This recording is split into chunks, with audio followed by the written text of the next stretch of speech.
Karena saya suka sedih. Kemarin tuh saya baru novena misa novena di Gua Maria Rangkas Bitung. Lalu kan ada permohonan. Ya, Gua Maria Kanada, Rangkas Bitung. Ada permohonan. Tuhan, semoga hutang di tengah keluarga kami dilunaskan berkat belas kasih-Mu. Terus saya berpikir, kurang ajar pisan ya jelema. Dia yang berhutang, Tuhan yang suruh bayar. Kurang ajar ini, kurang ajar ini. Nah, ini. Dia yang enak-enak, Tuhan yang harus tanggung jawab. Nah, jadi Bapak Ibu ingat, jangan pernah berpikir Tuhan itu mau membuat kita hidup enak. Enggak, Tuhan itu berjanjinya apa? Menyertai kamu. Halo, bukan mengambil salib hidupmu, bukan. Yesus saja salibnya tidak diambil oleh Tuhan. Yesus pun dibiarkan, tapi Allah menguatkan. Aku menyertai kamu. Ini berita utama dari kitab suci. Nah sekarang mari kita lihat. Kalau berita utamanya seperti itu, kita harus belajar apa? Kita harus lebih belajar mau mendengarkan Tuhan. Daripada masalah kita, daripada kejengkelan kita, daripada kekesalan kita. Maka Bapak Paus pun kemarin berkhotbahnya seperti itu. Jangan kamu tinggal di dalam apa? Penderitaan. Terkurung. Keluarlah, keluarlah. Jadi orang yang keluar dari penderitaan, orang yang keluar dari kemarahan, orang yang keluar dari luka adalah orang yang mau apa? Mendengarkan suara Tuhan. Jadi suara Allah itu jangan pernah lupa adalah suara yang membawa kebaikan. Kebaikan dan kebenaran. Jadi ingat kalau baik dan benar itu belum tentu mudah. Kan yang mudah mah yang enak.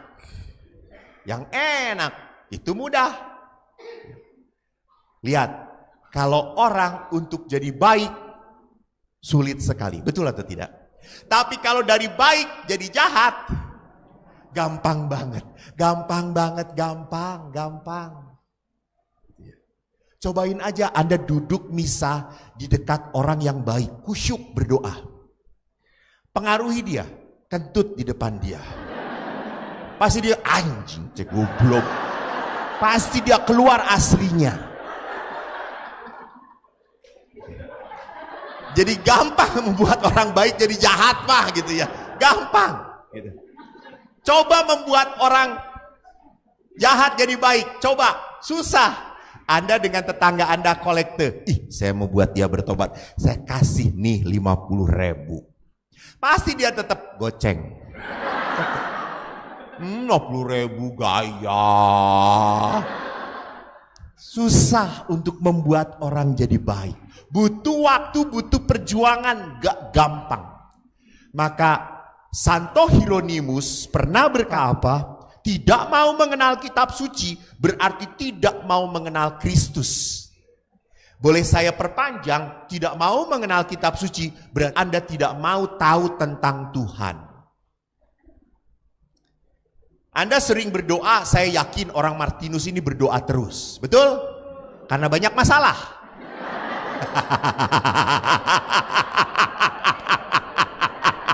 Sebentar, saya salah tuh. Anda rajin berdoa karena ada banyak masalah. Kelihatan semuanya bermasalah gitu dari wajahnya.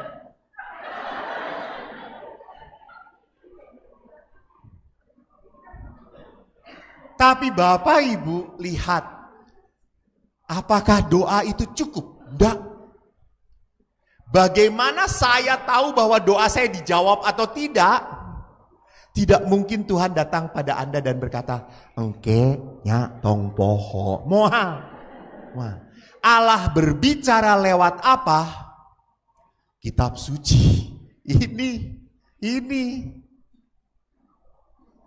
Kalau Anda tahu apa yang Tuhan mau, ya ini. Hari ini saya baru mendapatkan sharing dari seorang ibu yang ibu ini kena kanker. Ibu ini punya 2 anak dan dua-duanya anaknya dilahirkan begitu susah sampai ibu ini hampir mati. Baru hari ini atau tadi malam ya, saya mendapat WA dari bab suaminya, anak yang baru 1,5 tahun meninggal dunia. Dan ibunya menangis terus. Ibunya terakhir WA kepada saya, "Pastor, kenapa Tuhan mengambil anak saya yang masih muda? Kenapa kok bukan saya yang sakit kanker? Bukan saya yang sudah tua ini, kenapa bukan saya?" Sok, saya mau jawab apa? Saya hanya berkata, "Ibu, saya kutip apa yang dikatakan Yunus. Tuhan yang memberi, Tuhan yang mengambil." Ayub, Ayub, Tuhan yang memberi, Tuhan yang mengambil. Terpujilah Tuhan. Ayub begitu sejahtera, punya segala-galanya. Dan pada satu ketika habis apa yang dia miliki. Bu, Pak, apakah Ayub mengeluh? Saya tanya, ya ampun Tuhan, mendingan memberi retret anak SLB, ngejawab semuanya. Ini cuma umat. Pandang ini kayak gini masih hidup. Bu, Pak, saya tanya, tolonglah atuh jawab, atuh kan Ayub tuh disejahterakan Tuhan. Pernah nggak baca? Pernah nggak ngedenger? Pernah ya, minimal mendengar aja ya, baca mah jarang. Ayub ini diberkatin lalu diambil oleh Tuhan. Apakah Ayub mengeluh? Alah, ibu mengas konsisten. Dasar mak-mak. Apakah Ayub mengeluh? Tidak. Lalu pernah. Oh, pernah.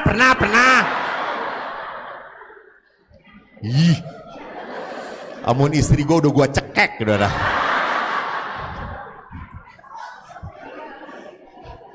Halo, Ayub mengeluh.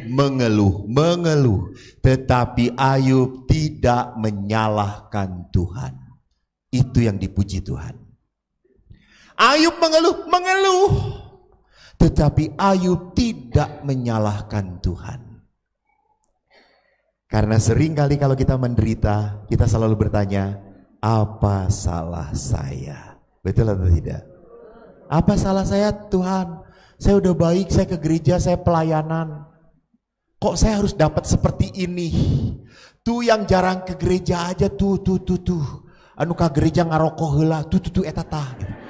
Sing bibirna ngameledak gitu.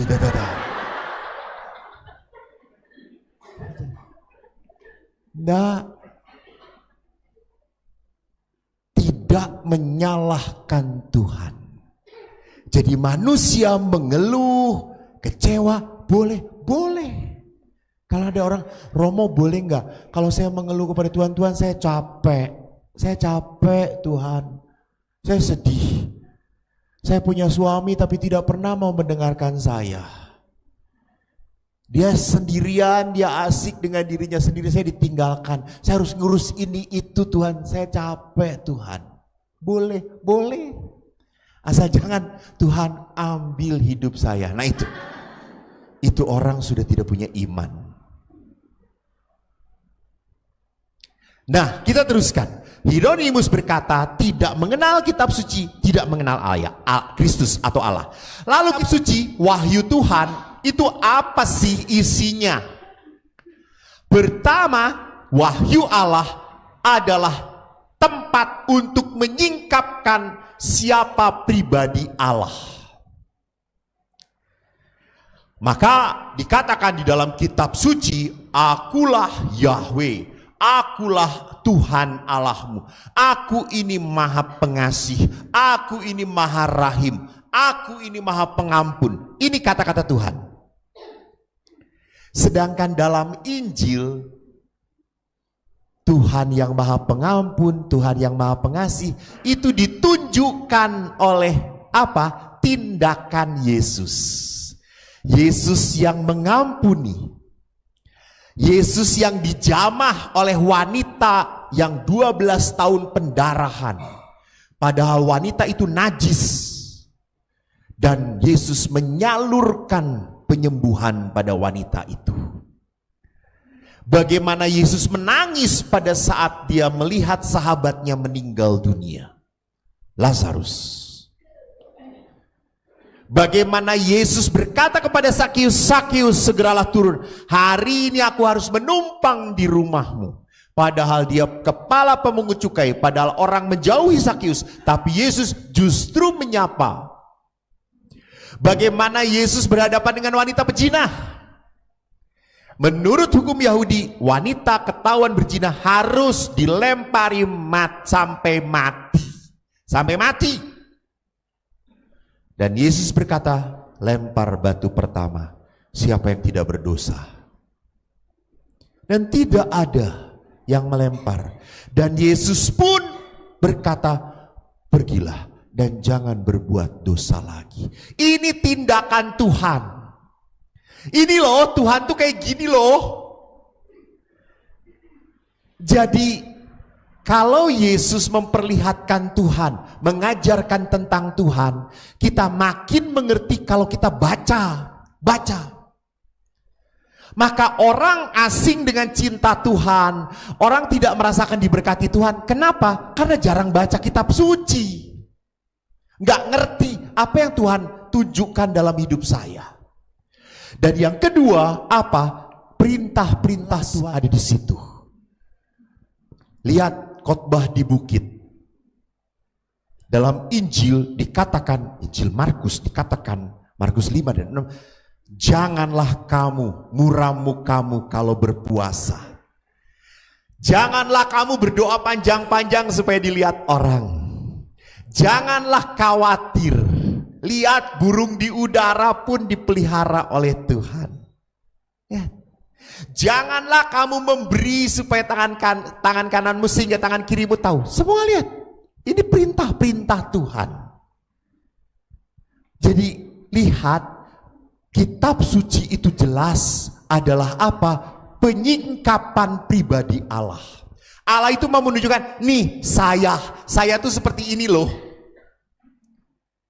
Jadi kalau Anda, kenapa pastor saya itu selalu cemas, usaha nggak maju-maju, selalu ada masalah. Halo, berarti hati Anda kurang diterangi oleh firman Allah. Anda buta tentang Tuhan. Teman-teman, maaf ya, sekarang pun saudara-saudara kita yang muslim sudah rajin baca Al-Quran. Saya itu kalau di pesawat sudah melihat beberapa orang muslim tuh bawa kitab suci kecil. Mereka baca. Mereka tahu apa itu Al-Quran. Dan kita harus tahu apa itu Alkitab. Kitab yang paling unggul. Nah, wahyu Allah ini adalah keputusan Tuhan supaya manusia mengenal Tuhan dan rencana Tuhan. Maka kalau Anda sedang punya masalah, Anda doa dan Anda selalu berkata, saya tuh sudah doa pastor, udah berkali-kali, udah novena juga sampai capek dan pulang copot. Tapi Tuhan nggak jawab-jawab. Betul Ibu. Maka apa yang harus saya lakukan? Read the Bible. Baca kitab suci. Anda akan menemukan jawaban di sana. Baca kitab suci. Gak cukup doa. Maaf, gak cukup doa. Bagaimana Anda tahu apa yang Tuhan mau kalau Anda gak baca kitab suci?